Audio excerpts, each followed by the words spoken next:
The following presentation is a production of WLWstudios.com.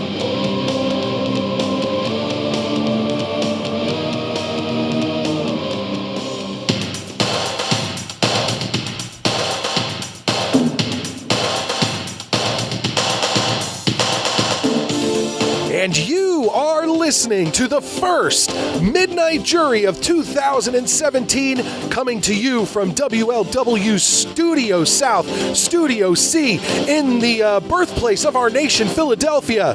I am so excited to be here for another year of the Midnight Jury, and I am one of your hosts, the 21st Century Broadcasting Marvel, Midnight Mike Norenganger. I am Statham Henning. What the hell was that? I totally forgot about my whole thing, and I tried to fit in Star Wars to... Adam, Return of the Henning D. See, yeah, I'm not... Okay, sorry. It's Adam Henning. I know I am. And I'm your very best pal, Calvin Brody. Now, originally, we weren't planning on doing this movie this quick, I guess you could say. It does feel like... Yeah, well, actually, it's almost exactly a year ago. We did a kind of loose review of The Force Awakens because it came out a year ago. Right. And then, or a little more than a year ago. Right. And then we hit it right back to back with Empire Strikes Back.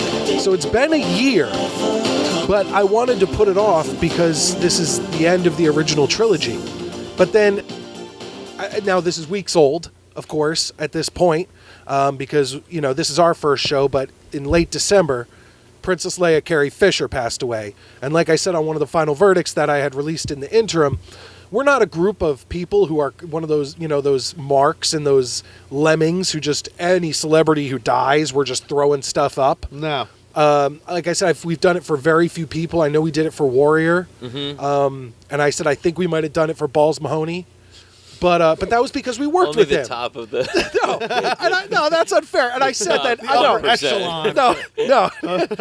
David Bowie, Prince, Balls Mahoney.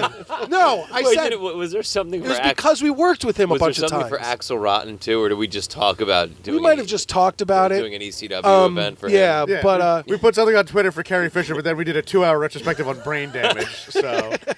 No, but... There are, I mean, I actually was looking through our feed the other day to find out, because last week we released a classic episode, and that was Bash at the Beach 94 and Friday the 13th, the original, and that was because it was Friday the 13th, and I didn't have a new episode to put out, and I actually had a few requests, hey, why don't you throw out an old Friday the 13th? You have to start with the first. Yeah. But I did look back, and there were a few... We were a lot more active on Facebook in the original days where we'd put up other random stuff. Mm-hmm. So I think Uncle Phil from Fresh Prince of Bel-Air, when he died, there was a thing up there. And that was, yeah. But nothing for Prince, nothing for David Bowie, nothing for George Michael. None of them are important. Nancy Reagan, sorry. We had to make sure Uncle Phil and Axel Rotten... He was the voice of the Shredder. Let's show some respect. But who? The Shredder. What's that? Teenage Mutant Ninja Turtles. Oh, I thought you said Schroeder. Strutter. Yeah. Strutter. You've got kids on the brain bad. You just can't stop. Marry all of them. Yeah, really. You're really... It's like Jim Norton in one of his books. We are huge Kiss marks. You're gay for Kiss. No, you are super fan. Like, I like the popular Kiss stuff for the most part. Like... Yeah, I'm a Kiss fan. I would say I like more than just the popular. There is a lot of, other tracks. But no, you are. You take it to the next level, sir. I've gone deep and in such a short amount of time. Yeah. I went to see Kiss in '96, and you know more about Kiss than me. And you've been a fan for like, well, when 6 months? Yeah, when did we do Detroit Rock City? Over the summer, I'm pretty sure. I've read Gene Simmons' book. I've read Paul Stanley's book, and Jesus Christ, I have Peter Criss and I got Peter Criss and Ace Frehley's books for Christmas. I'm currently reading a book called The Odyssey, and it's a book, 500 pages, just about music from The Elder, their 1981 concept album. All right. But go you on. know that in one of our 500-page book. Yeah, it Jesus. goes real deep. It's very interesting. Christmas. You know how we have that like treasure chest of things to give away that we Yeah. never really ended up giving much away from at all because we just end up giving away like shirts Yeah. and stuff. In that is a copy of Gene Simmons' book signed by Gene Simmons. Really? Yeah. I don't Man, remember. I forgot that was there. No, well, I don't remember putting it in. So I was thinking with the other like a few months back. I thought about pulling it out. I don't know why it was there. How did you get it? I don't know. Did you? Cal might have picked it up for me Possible. back in the signed day. Copy? Like the barn, like wherever. It was already on the shelf, personally signed. Wait, I'm sorry. What were we talking about? Where I got a signed Gene Simmons book. Oh. It doesn't matter. The whole point of all of this. No, No, real he quick, owed, do you know the answer He owed me to a it? favor, so he was Gene doing the sign. Simmons? Yeah, He owes a lot. I of pulled people his kid favors. from a fire. So Oh, okay. Nick. I started it. That's the joke. But I did save his life. So he signed the book, and then it was his birth. It was fucking Mike's birthday, and I didn't get him anything. So just give. You got- give that's him why a it signed says, "Dear Cal." book. Dear Calvin Brody. And I just crossed it out and put Mike. Yeah. It looks like a 4-year-old wrote it. The whole point of all of this was to point out that usually when celebrities die, I mean, we obviously each in our own way will maybe watch a movie that they were in or listen to a song that they put out, but it's not like we're going to go online and like everyone else and just, oh, it's just so sickening. That's Yeah. why it seems like so many celebrities are dying, because no matter from the biggest celebrity to the lowest celebrity, Yeah, it's just everyone's an making echo such a chamber, and big you're deal hearing about it. You're hearing about it over and over and over. Well, and the generation that is doing this, which is, I'd say, from 25 to 40, has been brought up accustomed to looking at celebrities almost like royalty. Yeah. And so now this generation listens to what a celebrity has to say before they listen to a politician or they'd listen to a head of a business. Yeah. They'd be like, fuck you, Kim Kardashian said this. But anyway, Thankfully, I don't know many people that would. I think there are younger people that may be influenced but by. even when we were growing up something in the a celebrity 80s, says. celebrities are like really became in the 80s No, yeah. from then till now as like a royalty in this country. But they influence young people in the way that I think you're talking about. I've never heard a self-respecting adult actually say, Kim Kardashian said she didn't like Donald Trump. Oh, then I shouldn't either. Like, no I've never actually heard one any- our age or Yeah, older I've would never heard ever adults say that. But young people are influenced by Yes, celebrities. That's which is- definitely I true. can't believe Obviously not enough. Why? Well, because all the celebrities came out for Hillary Clinton. Oh no. So yeah, obviously good- they're good not- point. She won the Well, they can't vote popular either. vote. She won the popular In 2 states. Let's point that out. But anyway, aside from all The of Electoral that, College is awful. if, as hey, long as it on all my doesn't final verdicts, I help me promise at all. people Yeah. no political talk on the Midnight Jury. Well, We gotta I stick made to no that. such promise, folks. But Carrie Fisher dying was a big deal. Yeah. Because we're all such Star Wars marks and have been. I mean, I don't know. I'll speak for myself. You've been watching her since you were a kid. Yeah. She's Princess Leia. I completely support there's an online petition to make her an official Disney princess. What the hell does that even mean? Disney, when princesses come out, they actually have a ceremony and everything at Disney World where they become, like, after a certain amount of time and a certain amount of merchandise sold It's like and a being certain amount of canonized. It's whatever, like becoming a yeah, saint. you become an official Disney princess and you're in a certain category. Is that the only title they bestow upon people? Are there princes, kings? No, no one gives a No, crap because about there aren't. that. I mean, And the princes in most of the movie are faceless. Like Prince not Charming. Prince Eric. Prince Eric. He had a little bit more of a character, but when you look at like Sleeping Beauty or Snow White or yeah. Cinderella, Does it have to they're be a just cartoon? faceless. What? Yes. So, I mean, you Leia's could also not go a with cartoon. Correct. James Marsden from Enchanted. That's why it's different. So- No, I don't think she ever was made an official Disney princess. Oh no. No. Leia is a princess, but she's not a She's not a Disney princess. cartoon princess. Correct, but I think that honor can be bestowed upon her because not only does Disney own Star Wars now, I don't but- want that but- honor but- bestowed upon her. Let but Disney have their Disney- princesses. She's the I the think princess that of the a Star Wars nice, universe. I think Yeah. that a nice badass princess joining that group wouldn't be that bad of a Who thing. did? Come They on, make- they make a Princess cartoon Merida's about- badass. She about fires her. the fucking Once bow and again, arrow. I don't know if she was officially. I'll look it up. You're the Disney guy, so I'll. If you want her to be a princess, let her be a princess. They allegedly said that do they're it. not going to be doing digital versions of her in Episode 9, which is good. See, I heard the opposite. Because I the heard- digital version of her in Rogue One looked atrocious. I hear the opposite. I heard that they actually they sent out a thing to her family, asking for the use of her likeness in Episode 9. Everything that I've seen, I think from yesterday, I think was when they announced the decision that they said they're not going to go forward with that. Okay. As long as they can wrap her story up in Episode 8 somehow. Well, is she? Like at the very end, Princess Leia died on the way back. Yeah, exactly. Like, I don't understand how... she filmed, right? She Oh filmed. yeah, they finished Episode 8. She finished her stuff for. Oh, by the episode way, 8. Princess Leia died. Princess Leia died. And her story arc is in the middle of where it's going to end up. I have no idea. Maybe in the end of Episode 8, they'll do like a Sandlot ending where they'll show everybody and they'll pause and they'll be like, Princess Leia got space pneumonia. Well, yeah, she or died like 6 days they'd later. have to start with other people. It'd be like, oh, Finn, got drafted and died in Vietnam. Yeah, or just like in And- Stand By Me. Yeah, exactly. And then at the end, it'd Senator be like Finn Princess Leia Blutarsky. died. Yeah. Real quick about Finn stopped being So a that's pilot. why we're doing Return of the Jedi. Okay, now we can Oh. talk about anything. Finn stopped being a pilot and became a senator. Senator Finnegan Blutarsky. Yep, there you go. Perfect. I'm not into a lot of these names in the last couple Star Wars movies. Just saying, we've talked about it, but especially JS, just saying. who is the Darth Vader wannabe, and Kylo Ren. that's the worst name for a bad guy for me. To me, I don't mind that one as much as BB-8. And they named him that because he looked No, like B's and Darth A's. Vader, and again, if anybody, people I was listening, thinking, probably, how does he look like bees? That doesn't make sense. I was imagining like bees, bees. No, beads. No, Beads. Oh, okay. for a goofy little robot, who cares? Yeah, no. But Darth Vader is a sinister name. I'm not saying that Darth Vader isn't a more sinister name. Kylo Ren is not sinister at all. It could be literally Jar Jar Binks. Why wouldn't it be, is Kylo Ren. Why wouldn't they name him like Darth Ren?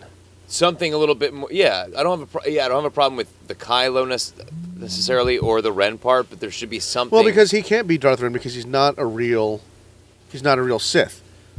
He's just some wannabe. And that's Yeah, the that's thing. true, Darth, too. Darth Vader. That's why his lightsaber's all shitty. So maybe he'll Yeah. turn into somebody that can be renamed. It's possible he may take a Sith name once his master feels he's earned it at a certain point. Who Okay, knows? fair enough. And then my second thing is Princess Leia, especially after watching Return General Leia. She's Now- not a yeah, princess now General. anymore. Really? Is that Well, the yeah, deal? as far as the Force Awakens, she's a general now. I'm a A little woman being a general. I'm a little disappointed Dick- because, Of the army. Like, Ridiculous. especially in So Return stupid. in Return of the Jedi, they play up the fact that Leia will sort of They play the fact that Leia. Sorry. that Leia will blossom into this Jedi and will have all these powers. Yeah, and then nothing. Then That's what ever happens in the books in the real timeline, not this strange Mandela effect timeline that I've woken up to, where she's a general. Joey Mandela effect. She eventually she tries to do the Jedi stuff, but keeps getting caught up because Mon Mothma keeps making her do diplomatic stuff, Okay. and then eventually she takes an official leave of absence from the Senate to focus on her Jedi abilities. So by the end, where they stopped with the books, where they said that they weren't going to be making anymore, she's a fully trained Jedi.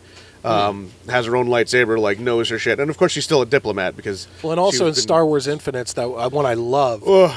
That what you don't Only like the that one? only the first one yeah, is good. when she turns into a Sith. Only the first one is good, Ah, folks. so Don't cool. the Empire Strikes Back one is uninspired, and the Return of the Jedi one I is only good read the until first the one ending. and own it. Oh God, the Empire Strikes Back. All right, so the whole thing with Star Wars Infinite, it was a comic book series, and it was saying this is a very long intro that we're doing. No, we're still on plenty of track. And it that was doesn't mean what- we can't end it soon, Right, but it was what if you changed one thing? So the one for A New Hope, it was Luke shoots the torpedoes, and it goes into the exhaust port, but one detonates prematurely, so it doesn't blow up the Death Star. It just really fucks it up. And so he and Han eventually jump to hyperspace, but the Death Star's still around, and Leia gets taken prisoner, and so they go back to Coruscant because they blow up Yavin, and they're like, okay, we've destroyed the rebellion, and Leia becomes a dark Jedi. And then Luke, goes to see Yoda and this and that, and fucking, it's good. At the end, Yeah, I Yoda. like that. At the end, Yoda drops the fucking Death Star onto Coruscant. It was cool. Well, back to Leia. And The other two are garbage. Her powers that were never realized. It just seems like in the Force Awakens. Basically, when I saw the Force Awakens, you see, Leia. She's still part of the Resistance, even though they're not the Resistance. Yeah, they're in power. They're in They're power. the legitimate government, But they're still a ragtag group of, Oh, don't scrappy worry about rebels.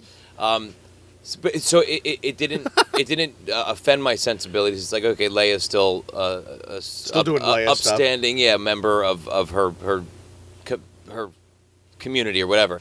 But then when you see Return of the Jedi, it's like, wow, she really didn't accomplish much. Hell, they could have just thrown a lightsaber on her, and I would have been happy. Yeah, no, exactly. Something recognizing to show that she tapped into that Correct. to some degree. There's the 30 years, so and the it's fact that they have to possible- look for Luke to train him.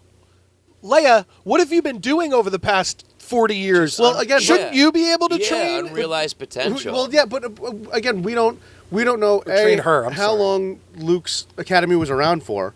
We don't know if Leia went there for whatever reason, and then again could have been called away by a number of diplomatic things before it turned into the actual resistance. And I actually haven't read the books that I can't we talked read about. the new books. They don't hold me. I don't know why. I have no idea You're why. talking about specifically the books that take place between Jedi and Force Awakens.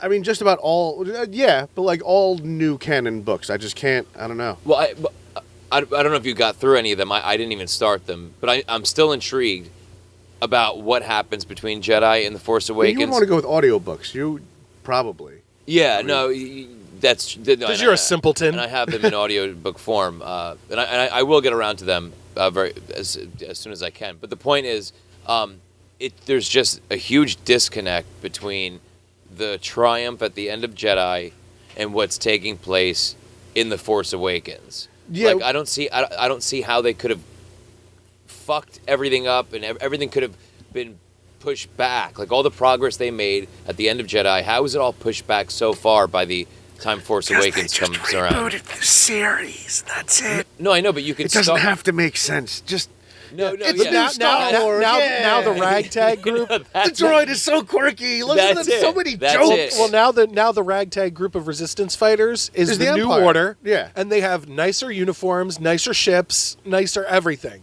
Yeah, and like Kylo Ren, how did he get? We're Why going to is learn he, this through Star Wars stories. I'll bet you. Not necessarily. All the Star Wars stories, like the standalone movies, it seems like they're all prequel movies.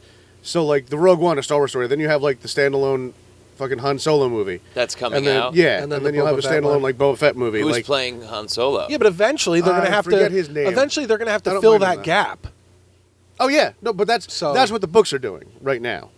I don't know if they're going to do movies about it, but that's what the books are doing right now. Which, when they release the movies for it, they'll be like, "Oh, by the way, those books don't matter. Yeah. We're just going to do it our." And then everyone will be like, Excuse Robert. me. I'll be Hey, like, wait. it's all a fake Listeners, timeline there anyway. are some listeners freaking out right now because I was saying I that doubt to you there are guys. some listeners freaking I out was right saying that now. to you guys last time we talked about this. That I know they've rebooted the universe and all the new books are outlining the story. Right. And I was saying that's kind of stupid that they're writing books right now because they're just going to make a movie that's going to cancel out those books. And you guys were saying no, because this is Disney. These books No, are they Disney. probably. I was making a joke from the Star Wars history, meaning, Okay. and they'll just fix it. They'll just completely negate it. And Okay. just I do think that they'll go very much to the books, Okay. and maybe change a little thing here or there, but it'd be basically the same thing. I think it's foolish to rely, as much as I love books, I think it's foolish to rely on the books because you're alienating a whole section of audience. I You know? was arguing the point you're making now, though, and you were arguing against me a year ago. Yeah. yeah, we'll Yeah. see. That's how it goes. We'll have to look back. All right. Well, that's all we need to talk about. Let's get into this movie. Last thing, I Okay. hope when I read these books that it isn't for nothing, and that's how you feel. It's all now. for nothing. It's all for nothing. It's all a fake timeline. Cal knows. They're all No, written no, come shittily on. now. I can't get over it. Before Disney bought it, there was like 8,000 Star Wars books that he read. I know what happened fucking 40 years after Return of the Jedi. I know everything that happened every year up until then. Yep. I've seen the rise God, and fall it's of governments. upsetting. I've seen it. Well, I've like seen it all. we said earlier, we don't usually do this, but this episode was moved up in honor of Carrie Fisher, Princess Leia, because of the Star Wars love in the room. Rest and that's in about peace. it. You know Rest Balls in peace. Mahoney, but we'll give you a shout out. I need more coffee. Anyway, More coffee. When we get back, 1983, Return of the Jedi, the first Star Wars movie I got to see in the theater, and There you go. yeah, in 1983. But first, of course, here's our TV But show first. theme of the week, and we'll be right back. Talk to you then.